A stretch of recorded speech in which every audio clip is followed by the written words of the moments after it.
Kita akan merenungkan firman Tuhan yang akan kita baca dari kitab Yohanes 2 ayat 12, ayat 13 sampai dengan 22. Yohanes 2 ayat 13 sampai 22 yang demikian firman-Nya. Yesus menyucikan bait Allah. Ketika hari raya Paskah orang Yahudi sudah dekat, Yesus berangkat ke Yerusalem. Dalam bait suci didapatinya pedagang-pedagang lembu, kambing domba dan merpati dan penukar-penukar uang duduk di situ. Ia membuat cambuk dari tali lalu mengusir mereka semua dari bait suci dengan semua kambing domba dan lembu mereka. Uang penukar-penukar dihamburkannya ke tanah dan meja-meja mereka dibalikkannya. Kepada pedagang-pedagang merpati ia berkata, "Ambil semuanya ini dari sini, jangan kamu membuat rumah Bapakku menjadi tempat berjualan." Maka teringatlah murid-muridnya bahwa ada tertulis, "Cinta untuk rumahmu menghanguskan aku." Orang-orang Yahudi menantang Yesus, katanya, "Tanda apakah dapat engkau tunjukkan kepada kami bahwa engkau berhak bertindak demikian?" Jawab Yesus kepada mereka, "Rombak bait Allah ini dan dalam 3 hari aku akan mendirikannya kembali." Lalu kata orang Yahudi kepadanya, 46 tahun orang mendirikan bait Allah ini dan engkau dapat membangunnya dalam 3 hari. Tetapi yang dimaksudkannya dengan bait Allah ialah tubuhnya sendiri. Kemudian sesudah ia bangkit dari antara orang mati, barulah teringat oleh murid-muridnya bahwa hal itu telah dikatakannya. Dan mereka pun percayalah akan kitab suci dan akan perkataan yang telah diucapkan Yesus. Yang berbahagia adalah bagi kita yang mau mendengarkan firman Tuhan, memperhatikannya dan melakukannya dalam setiap kehidupan kita. Haleluya, amin. Mencintai tentunya tidak hanya sebatas pada kata-kata saja. Ketika orang tua mencintai anak-anaknya, atau anak-anak mencintai orang tuanya, atau sahabat mencintai sahabatnya, demikian juga seorang guru mencintai anaknya, atau murid-muridnya mencintai guru-gurunya, atau seorang kekasih akan mencintai pasangannya, tentunya tidak hanya cukup pada kata-kata saja. Tindakan bukti nyata itu juga jauh lebih penting dibandingkan kata-kata. Saat ini kita akan merenungkan firman Tuhan dengan tema mencintai rumah Tuhan. Tidak hanya berhenti pada kata-kata saya mencintai gereja saya mencintai rumah Tuhan. Tidak hanya cukup sampai di situ. Firman Tuhan yang baru saja kita baca berawal dari kebiasaan orang Yahudi ketika menjelang hari raya Paskah. Ada tata ibadah yang mewajibkan bagi setiap warga yang sudah dewasa harus mempersembahkan kurban dan persembahan di Bait Allah pada saat Paskah. Mereka yang datang tidak hanya dari wilayah sekitar Bait Allah, tetapi juga berasal dari negara-negara di luar Israel. Mereka kembali ke Israel, ke Yerusalem untuk melakukan peribadatan di Bait Allah. Ketika beribadah mereka harus mempersembahkan kurban yang ada petinggi di Bait Allah yang akan menyeleksi hewan-hewan kurban yang layak untuk dikurbankan. Demikian juga uang persembahan hanya ditentukan oleh petinggi Bait Allah, satu mata uang, jadi tidak setiap mata uang boleh dipersembahkan. Ada kesibukan, ada keruwetan yang harus mereka kerjakan ketika akan mempersembahkan kurban dan mempersembahkan uang. Akan sangat repot jika dari negara-negara yang jauh harus membawa hewan kurban, kemudian dibawa ke Bait Allah dari tempat yang jauh. Demikian juga mereka dari negara-negara asalnya tidak mempunyai mata uang yang akan dipakai sebagai uang persembahan. Sangat merepotkan. Maka oleh otoritas Bait Allah diperintahkannya kepada para pedagang untuk menyediakan hewan kurban dan membuka tempat penukaran uang. Tetapi hal ini ternyata tidak berdasarkan kasih, menyediakan fasilitas bagi saudara-saudaranya, tapi malah justru diperjualbelikan dengan maksud mendapatkan laba yang banyak. Ini diketahui oleh pemimpin-pemimpin Bait Allah, praktek-praktek jual beli yang berdasarkan keuntungan yang banyak ini diketahui. Dan yang lebih mengecewakan bagi Tuhan Yesus, pelataran yang digunakan untuk beribadah dialihfungsikan untuk tempat berjual beli hewan kurban dan juga menukarkan mata uang. Lantas pertanyaannya, kenapa Tuhan Yesus sangat murka, sangat marah? Paling tidak ada 3 hal.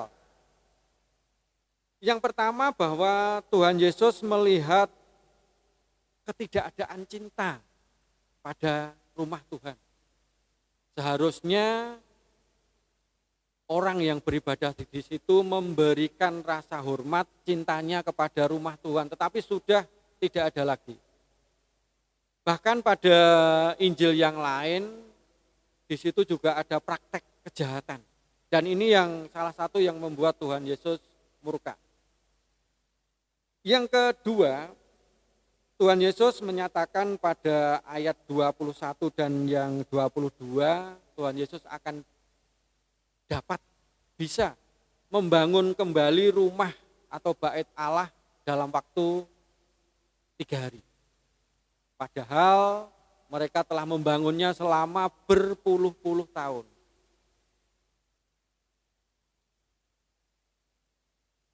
Ini sebagai simbol, sebagai pratanda bahwa yang dimaksudkan dengan membangunnya dalam 3 hari itu bukan membangun gedungnya, bangunannya.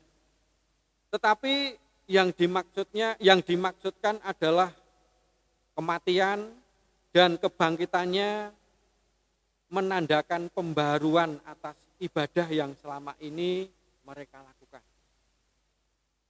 Tuhan Yesus tidak membuat mukjizat dengan membangun kembali bait Allah, tapi ini sebuah perintah, sebuah tanda, sebuah ungkapan bahwa kematian dan kebangkitannya yang menandakan pembaruan atas ibadah.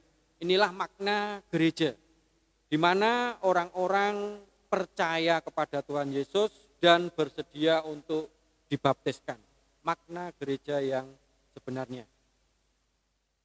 Kemudian yang ketiga, yang paling penting juga, Tuhan Yesus ingin mengubah dari sikap ibadah selama ini menjadi sikap yang penuh dengan ketidakjujuran, ketidaktulusan dalam beribadah, menjadi ibadah yang penuh dengan kejujuran dan ketulusan.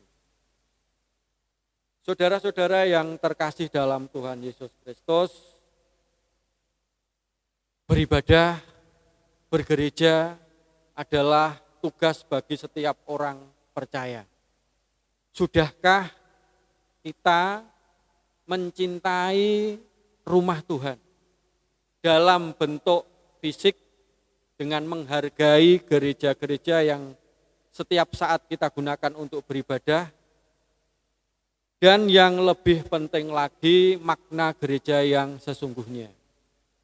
Persekutuan kita apakah sudah benar-benar tulus, sudah benar-benar jujur, sudah benar-benar ada kasih di dalamnya? Inilah pertanyaan yang patut kita renungkan. Kembali kita mempergumulkan persekutuan kita, khususnya di gereja, di GKJ Pengging. Kejujuran, ketulusan, saling mengasihi, saling menghargai di antara sesama orang-orang percaya sudah adakah di dalamnya? Jika dirasa masih kurang, dengan percaya kepada pengorbanan Tuhan Yesus Kristus, dengan memaknai kematian dan kebangkitannya, kita kembali lebih jujur lagi, lebih tulus lagi, lebih mengasihi lagi, lebih menghargai lagi kepada sesama kita dalam satu persekutuan GKJ Pengging. Tuhan memberkati. Amin. Mari kita berdoa. Engkau Allah yang Maha Kasih, pemeliharaanmu, pertolonganmu tidak pernah berkesudahan sampai pada saat ini. Segala puji dan syukur kami panjatkan kepadamu. Engkau yang rela mati, dikorbankan, kemudian bangkit, semuanya hanya karena kasih-Mu. Bapa, saat ini kami berdoa untuk jemaat-Mu di GKJ Pengging. Jadikanlah jemaat-Mu sebagai persekutuan yang di dalamnya ada kejujuran, ada ketulusan, ada kasih, dan ada saling menghargai.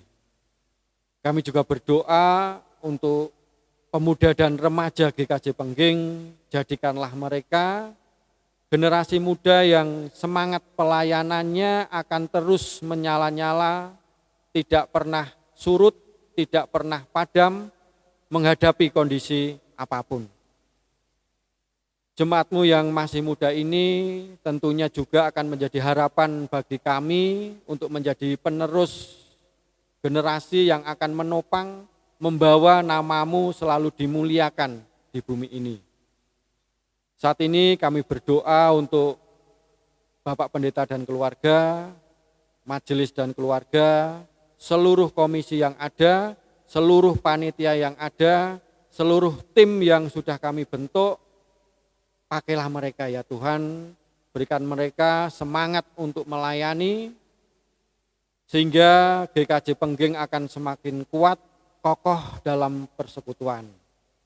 Secara khusus kami berdoa untuk tim panitia pemanggilan pendeta yang kedua, yang saat ini telah memasuki masa orientasi. Berkatilah ya Tuhan, sehingga semuanya berjalan lancar sesuai dengan rencana kami, dan tentunya kami berharap sesuai dengan kehendak-Mu. Bagi bakal calon pendeta, Bapak Nugroho Diatmojo, berikanlah ketekunan di dalam melayani di dalam masa orientasi ini. Bapak, sekiranya ada dosa yang terselip dalam renungan pada saat ini, hanya Tuhan ampuni. Hanya dalam satu nama Tuhan Yesus Kristus kami berdoa. Amin.